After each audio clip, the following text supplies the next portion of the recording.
अस्सलाम वालेकुम स्टूडेंट्स। आज जो टॉपिक हम डिस्कस कर रहे हैं ये है एसी पावर। आपके पास सर्किट के अंदर अगर सोर्स एसी हो तो पावर इन एसी सर्किट्स किस तरह कैलकुलेट की जाती है, राइट। तो जब भी आपके पास एसी पावर होगी तो आपके पास डिफरेंट तीन तरह की पावर्स आएंगी। एक पावर है जिसको हम एक्टिव पावर कहते हैं for AC circuits. Active power क्या होती है? This is called the real power. जो आपके पास रेजिस्टिव कंपोनेंट होता है, जो रेजिस्टर की पावर होती है, जो रेजिस्टर के अक्रॉस कंज्यूम होती है, जो रियली उसके अक्रॉस डिसिपेट हो रही होती है, उसको रियल पावर कहते हैं। तो उसको हम पी से डिनोट करते हैं और इसका यूनिट वॉट है।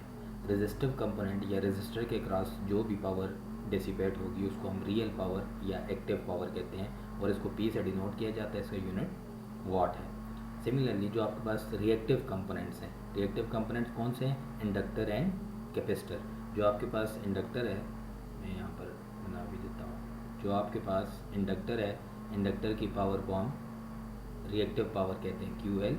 और जो आपके पास कैपेसिटर है, कैपेसिटर की पावर को हम क्यू सी कहते हैं, ये भी रिएक्टिव पावर है। और रजिस्टर की पावर को मैं रजिस्टर को भी यहाँ मेंशन कर देता हूँ। रजिस्टर की पावर को हम पी कहते हैं और पी का यूनिट क्या है? वॉट है। क्यू जो है वो वोल्ट एम्पेयर रिएक्टिव में वी ए आर में मैयर की जाती है, क्यू सी भी वी ए आर में मैयर की जाती है, राइट। सो जो आपके पास रियल पावर है वो रेजिस्टिव की पावर है और ये रियली डिसिपेट होती है सर्किट के अंदर रेजिस्टर के क्रॉस, इसलिए इसको रियल पावर कहते हैं और इसका यूनिट वॉट है। जो आपके पास रिएक्टिव एलिमेंट है विच इज़ इंडक्टर, इंडक्टर की पावर को क्यू एल कहा जाता है और कैपेसिटर की पावर को क्यू सी से डिनोट किया जाता है और इसको रिएक्टिव पावर कहते हैं। ठीक है, रिएक्टिव कंपोनेंट है कैपेसिटर और इंडक्टर, दोनों रिएक्टिव कंपोनेंट हैं, उनकी पावर को रिएक्टिव पावर कहा जाता है। इसका यूनिट वी ए आर है। इसको रिएक्टिव पावर क्यों कहा जाता है? ये एक्चुअल में डिसिपेट नहीं होती। जब पॉजिटिव साइकिल आता है तो ये जितनी भी पावर कंपोनेंट के पास आती है तो जैसे ही नेगेटिव साइकिल आता है वो सर्किट में दोबारा ट्रांसमिट कर दी जाती है। तो कोई भी एक्चुअल में कोई भी पावर डिसिपेट नहीं हो रही होती, ना इंडक्टर के अक्रॉस ना कैपेसिटर के अक्रॉस। ऐसी सिग्नल है तो पॉजिटिव साइकिल में जो पावर कंपोनेंट के पास आती है, रिएक्टिव कंपोनेंट के पास, नेगेटिव साइकिल के अंदर वही दोबारा सर्किट को ट्रांसफ़र कर दी जाती है। जो थर्ड कॉन्सेप्ट है वो पावर ट्रायंगल। जब आपके पास रियल पावर आ जाती है पी और आपके पास रिएक्टिव पावर भी आ जाती है क्यू, तो आप इन दोनों को कंबाइन करके एक ट्रायंगल बनाते हैं जिसको हम पावर ट्रायंगल कहते हैं। और पावर ट्रायंगल का जो हाइपोटेन्यूज आपको नज़र आ रहा है, ये जो आपके पास है एस टी, इसको हम अपेरेंट पावर कहते हैं। जो आपके पास एस है उसको अपेरेंट पावर कहा जाता है और अपेरेंट पावर एस किसके बराबर होता है? ये बराबर होता है पी टी प्लस जे टाइम्स क्यू टी। ठीक है, ये कम्प्लेक्स है तो आपके पास ये पी टी प्लस जे क्यू टी के बराबर होता है। तो अगर मुझे इसका मैग्नीट्यूड निकालना हो तो मैग्नीट्यूड आपके पास किसके बराबर आता है? P T square plus Q T square under the root. ये आपके पास अपेरेंट पावर का मैग्नीट्यूड आ जाएगा। और अगर आपको एंगल निकालना हो, ये जो एंगल यहाँ पर बनता है, ये वाला एंगल थीटा ट्रायंगल का, ये जो एंगल है, अगर आप इस एंगल को फाइंड आउट करना चाहें तो आपके पास ये एंगल होता है tan inverse Q T by P T. Q T आपके पास अगेन अपेरेंट पावर है और पी टी आपके पास रियल पावर है। तो जो अपेरेंट पावर है उसका भी यूनिट वी ए आर है, वोल्ट एम्पेयर रिएक्टिव है। ठीक है, उसके बाद जो कॉन्सेप्ट आता है उसको हम पावर फैक्टर कहते हैं। किसी भी इलेक्ट्रिकल सिस्टम के अंदर जो मेन चीज़ होती है उसका पावर फैक्टर होता है और पावर फैक्टर जो है वो बराबर होता है कॉस थीटा के, राइट। ये जो आपके पास ट्रायंगल के अंदर थीटा है ये एक्चुअली कॉस थीटा के बराबर होता है पावर ट्रायंगल जो पावर फैक्टर है। और पावर फैक्टर अगर मैग्नीट्यूड, अगर आपको रियल पावर पता हो पी और अपेरेंट पावर पता हो एस, तो आप power factor P by S से भी कैलकुलेट कर सकते हैं। या अगर आपको थीटा नोन हो तो आप कॉस ऑफ थीटा कैलकुलेट कर लें, तब भी आपको पावर फैक्टर मिल सकता है। और ये चीज़ याद रखनी है कि जो पावर फैक्टर है इसकी मैक्सिमम मैग्नीट्यूड जो है वो 1 हो सकती है। या तो आपके पास पावर फैक्टर नंबर में होगा 0 से 1 के दरमियान, या इसको हम परसेंट में रिप्रेजेंट करते हैं। और मैक्सिमम जो पावर फैक्टर का इन टर्म्स ऑफ परसेंटेज अगर आप चेक करें तो मैक्सिमम जो इसकी वैल्यू हो सकती है वो 100% हो सकती है। Now let us solve a simple example. हम नेक्स्ट पेज के ऊपर एक एग्जांपल सॉल्व करते हैं जिसमें हम इन सारी पावर्स को कैलकुलेट करते हैं। फॉर एग्जांपल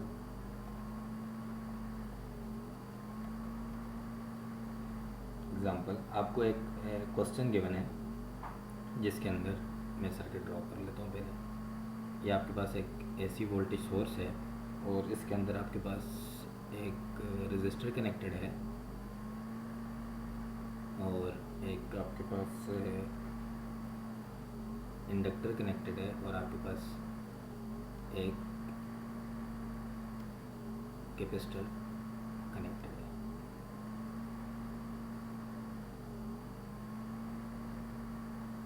ठीक है, जो आपके पास सोर्स है उसकी वैल्यू आपको गिवन है, फेजर वैल्यू है 120 वोल्ट्स विद एंगल 0 डिग्री, और आपको ये भी गिवन है जो रजिस्टर है इसकी पावर आपको गिवन है, रजिस्टर की पावर मैं यहाँ ऊपर लिख देता हूँ, रजिस्टर की पावर आपको गिवन है 2.5 किलोवाट।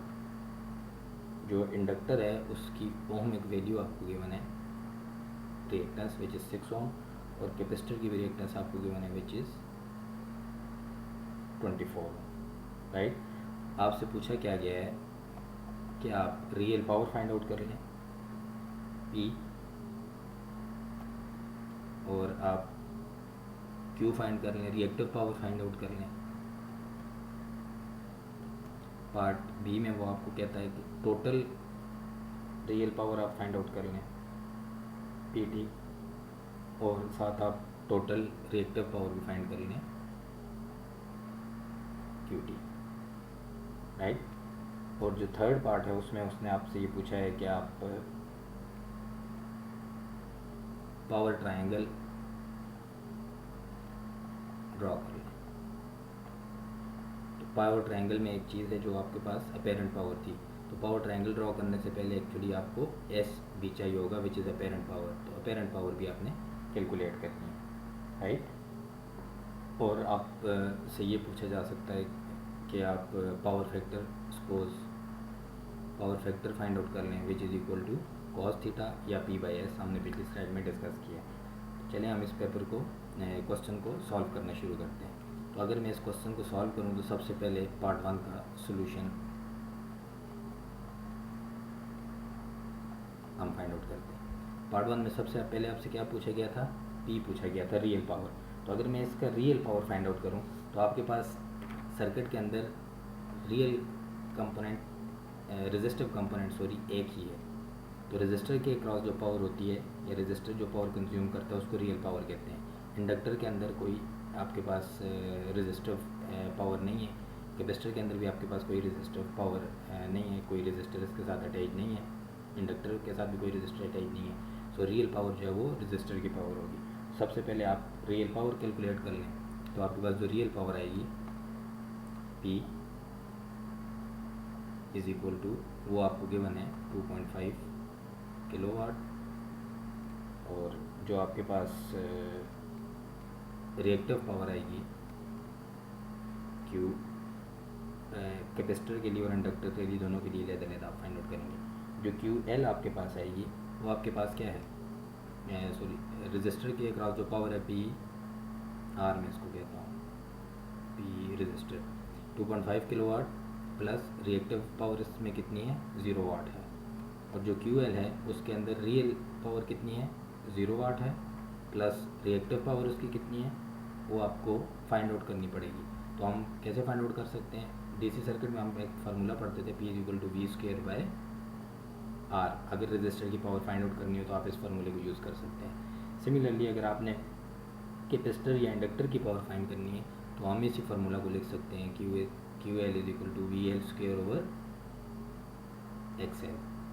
यहाँ पर आपके पास जो रजिस्टर जो इम्पीडेंस रजिस्टर के इंडक्टर की है, जो इंडक्टर करंट को अपोज करती है वो XL है। तो आपको XL गिवन है 6 ओम, सर्किट के अंदर गिवन है XL 6 ओम, और XC भी आपको गिवन है।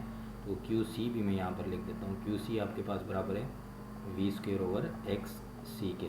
तो मैं यहाँ पर QL फाइंड आउट कर रहा हूँ, तो QL is equal to 0 watt plus V²/XL के बराबर है।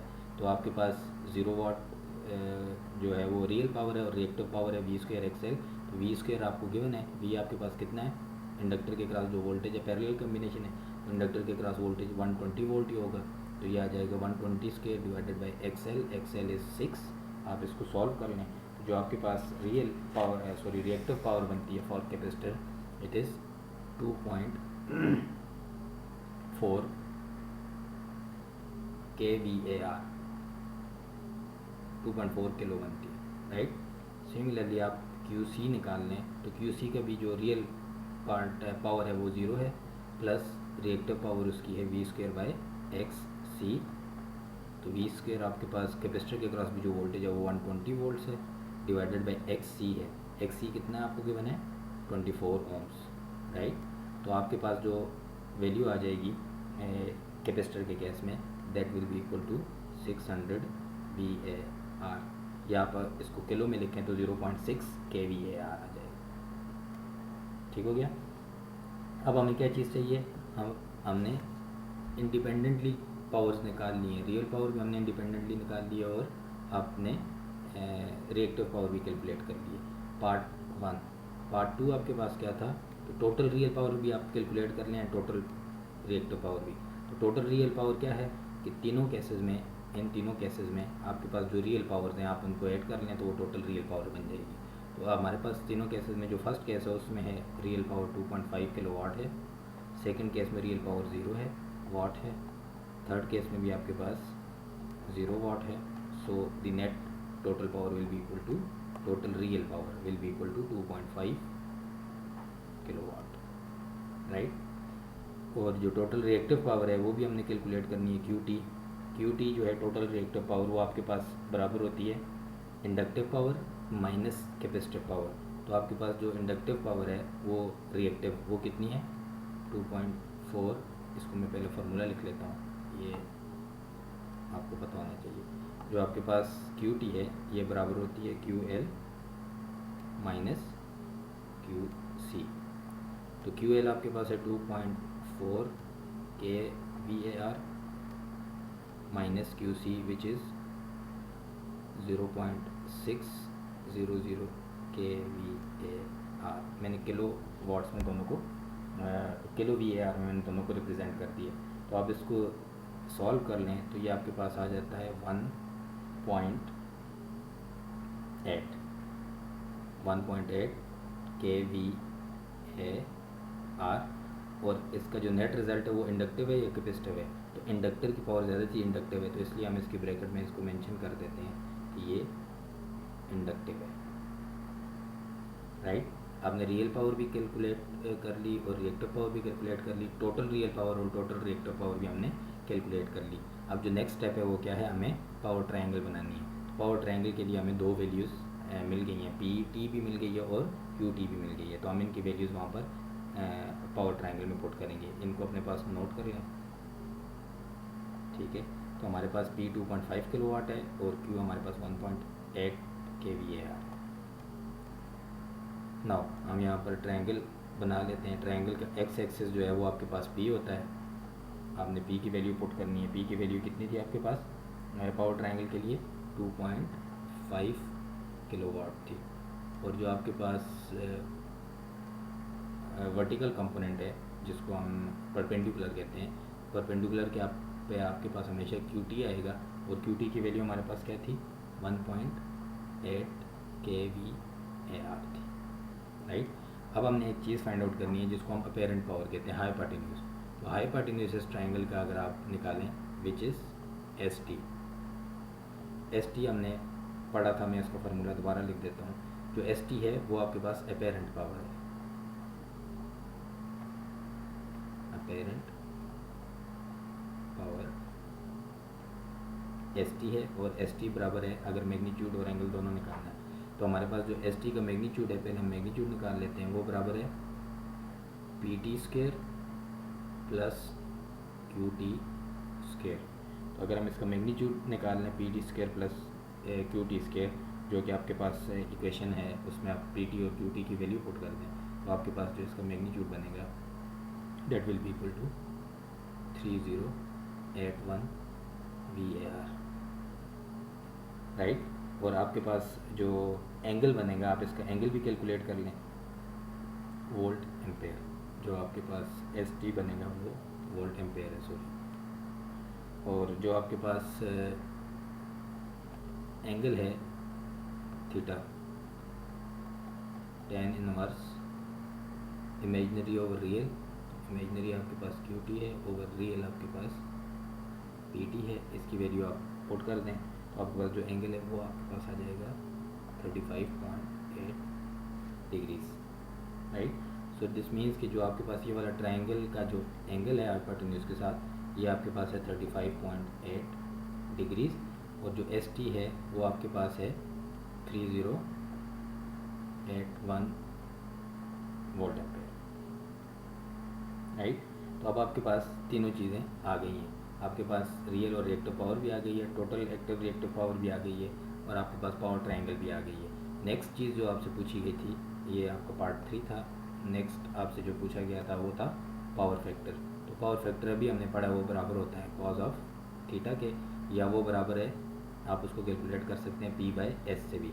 तो आपके पास थीटा की वैल्यू भी है cos 35.8 डिग्री, आप फाइंड आउट कर सकते हैं, और आपके पास P और S की वैल्यू भी है, आप P बाई एस भी फाइंड आउट कर सकते हैं पावर फैक्टर। तो अगर पावर फैक्टर एंगल सपोज आपसे पूछा जाता है, इसको लिख देता हूँ, ये पावर फैक्टर है,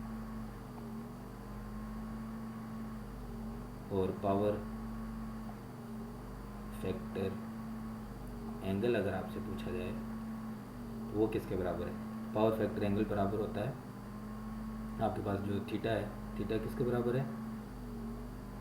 cause inverse P by S के, ठीक है। तो यहाँ पर तो हमें थीटा नोन था 35.8 डिग्री, अगर ना नोन हो आपसे पावर फैक्टर एंगल पूछा जाए तो आप इस रिलेशन से थीटा की वैल्यू भी बता सकते हैं, cause inverse P by S से आपके पास थीटा की वैल्यू भी आ जाएगी। ये आपके पास एक एग्जांपल थी छोटी सी, और जो कॉन्सेप्ट था एसी सर्किट के अंदर पावर का, रियल पावर जो रेजिस्टिव कंपोनेंट के अक्रॉस होती है, रिएक्टिव पावर जो इंडक्टिव और कैपेसिटिव कंपोनेंट के अक्रॉस होती है, राइट। और उनकी जो पावर ट्रायंगल है, अगर आप वो बनाना चाहें तो आपके पास रियल एक्सिस पे आपके पास रियल पावर होती है, वर्टिकल एक्सिस पे आपके पास अपेरेंट पावर रिएक्टिव पावर होती है, और हाइपोटेन्यूज के अक्रॉस जो एस टी है वो आपके पास अपेरेंट पावर होती है, आप वो निकाल सकते हैं। सिमिलरली आप पावर फैक्टर निकाल सकते हैं, जब आपको अपेरेंट और रियल पावर पता चल जाए तो आप P बाई एस यूज़ करते हुए, ये रिलेशन यूज़ करते हुए आप पावर फैक्टर भी निकाल सकते हैं। और अगर आपको एंगल फाइंड आउट करना हो तो आप इस फार्मूला को यूज़ करके आप उसका एंगल भी फाइंड आउट कर सकते हैं। पावर फैक्टर की वैल्यू मैंने आपको बताया कि वो हमेशा जो है मैक्सिमम वैल्यू उसकी 1 हो सकती है, इससे बड़ी वैल्यू नहीं हो सकती। पावर फैक्टर हमेशा 0 से 1 के दरमियान होता है, और जितना 1 के करीब हो आपकी जो इलेक्ट्रिकल अप्लायंसेज हैं या आपके जो इलेक्ट्रिकल पावर है आपके घर या ऑर्गेनाइजेशन के अंदर जो कंज्यूम हो रही है वो उतनी ही एफिशिएंट होती है। आई होप आपको जो एसी पावर सर्किट्स के अंदर पावर का कॉन्सेप्ट क्लियर हो गए होंगे। तो आपको ये वीडियो अच्छी लगी हो और आपने इससे कुछ सीखा है तो ज़रूर मेरे चैनल को शेयर कीजिए, सब्सक्राइब कीजिए और उसको लाइक कीजिए। Thank you very much.